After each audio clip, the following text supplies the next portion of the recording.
Hello all, welcome back to Dimash, Kudabergen, and to the dears. I hope you'll be watching this, and to all music fans. Yes, it's been a while, but it's been incredibly difficult. I've made several reactions. They just get totally blocked, that's just what happens on YouTube sometimes. So I'm trying with this song. This is later in his catalogue. This is 2021. This is from the Tokyo Jazz Festival. This is from their channel, so I hope it gets through. But I want to hear this. It's IKANAIDE, I think. I've done a little bit into the song because it had that Japanese influence in the title, so I know a little bit about it. It's not his song, obviously. Written by a very famous Japanese poet, lyricist, songwriter. So I think I've got an article on that. I might share it halfway through. I've saved it. But I want to hear this. So this is Dimash with the İKANAIDE. First time.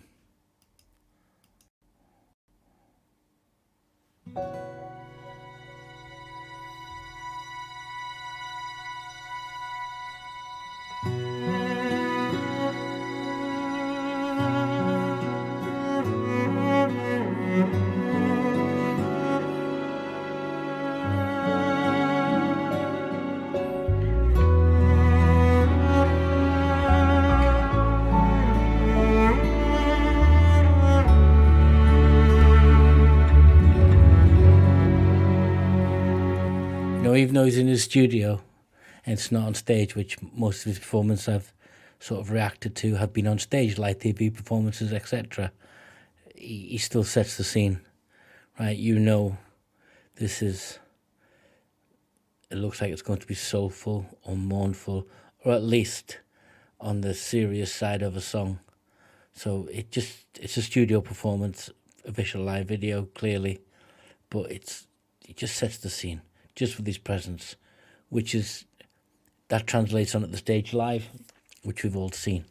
So whilst he's in the studio, he's certainly giving you that him, which is lovely.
So just to remind myself, speaks and sings in 6 languages, plays 7 instruments. Oh, just your average artist, really. What do you say? It's got a poppy feel to it. He's still giving you that sort of opening of that string classical opening.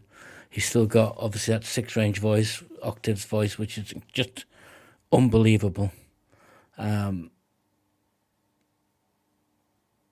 just get this sense of this wispiness, but I want to hear more because I'm just back in that Dimash world now, which is great. So let me immerse myself some more. Just humour me, guys. Stay with me. Listen to it with me.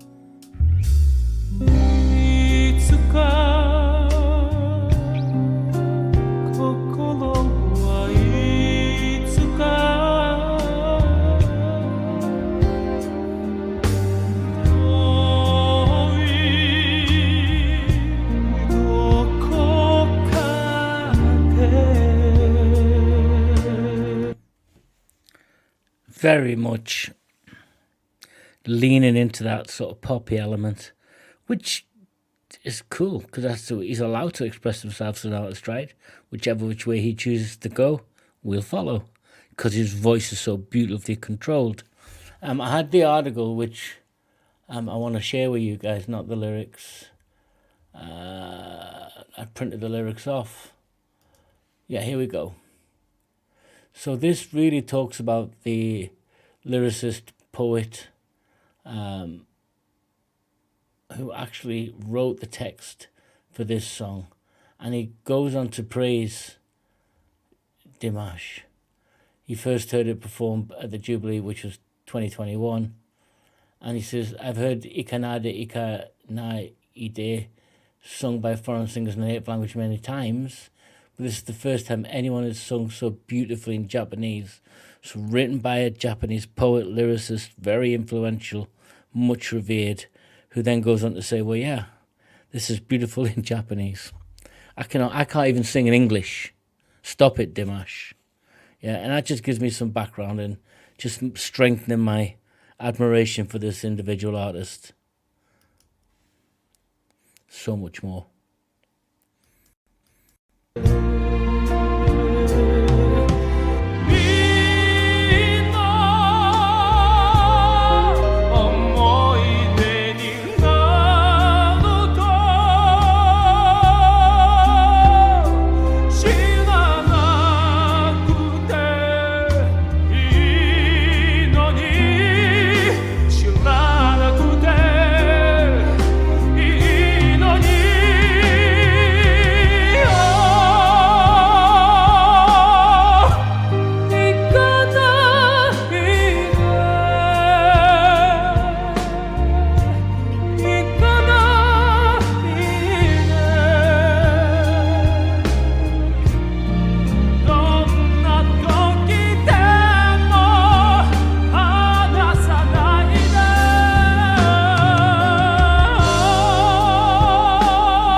Find me another voice like that.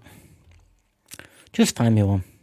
I know there are amazing, beautiful singers out there, but I've not heard one with the range and the ability to drift in and out of that operatic sensibility, lean into the pop sort of feel.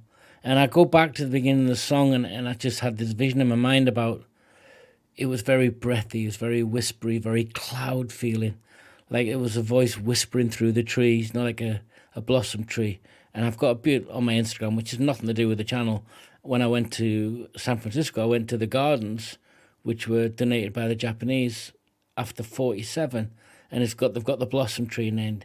I can just see the wind blowing the blossoms away as something is going, you don't want it to go. That beauty of the autumnal sunburst is leaving and you don't want it to go. Now the song is about somebody leaving. And then the cry for that, the passion in the voice. And I don't understand what he's singing. I've got the English translation, but I was a bit weary of those. But he just takes you on that. It's almost like the river gathers power as he's singing, don't go, don't leave. Yeah, please don't go away. Yeah. It's just that song of pure loss, but it just takes you on that journey. And vocally, he when he hits that operatic sensibility, it resonates with millions because it's just so amazing to hear that. And he brings that stage performance where he's translating what he's feeling, what he's singing. Yes, it's in the studio, but he's still giving you that. You can still enjoy that. The voice is beautiful. The performance in the studio is just lovely. It kind of, he wraps himself around the song. It's been a while, been too long, you would argue. And if this gets through, I've enjoyed making this reaction so much because it reminds me of his pure talent, his pure openness to exploring other songs in different languages, not his native tongue. I know opera singers do it, but they'll tend to, when people sing songs, if they're not trained in that way, they'll go with their native tongue, which is easier because you've got a more captive audience, okay? But he's not, and he hasn't. Just shows you, not bravery, but it just shows his willingness to put himself out there on a limb and see what happens next and trust his own ability and believe in the song, believe in the person who wrote it and what their message was, which is why I think he got that beautiful sort of report, if you like, school report from the originator of the song. Stunning. Dimash fans, dears, don't lose faith in me. Go and check out the actions. Don't leave the channel. I'm not going anywhere. Neither is Dimash. Till next time, guys. Take care.